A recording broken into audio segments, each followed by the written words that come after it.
אתה מתחתן מחר? די. טוב, בוא נתפשט אחי, אין ברירה. איפה אתה מתחתן? בנס ציונה? אני בא.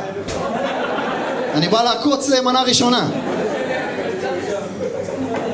הנה, יש לנו קהל איכותי, מישהו מלצר שם. מישהו הולך למלצר אותך מחר.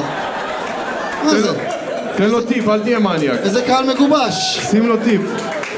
בוא מעכשיו, שים פה 20 אחי. מה, איפה הכרתם? מה אמרת לה? מה היה משהו מעניין? היא התחילה איתך? מי אתה, יא זין?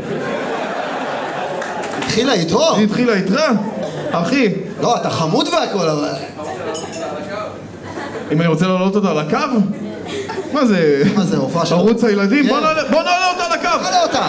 בוא נעלה אותה על תעלה הקו! אותה על הקו! תעלה לי אותה על הקו. מה קורה, קריני? מי אמר למי מה? מי התחיל ראשון? אני התחלתי איתו. חבר'ה, סתמו את הפה רגע.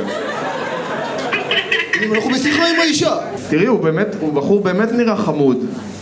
אבל עד כדי שלהתחיל, כאילו, כמה נואשת היית? לא, הוא בחור מדהים, אני בטוח שאפשר להתאהב בו, אבל ממבט שני, שלישי, רביעי. לא... איפה אתם מתחתנים? במראה. נכון, הוא אמר, כן, בנס ציונה. אוקיי. המלצר פה דרך אגב.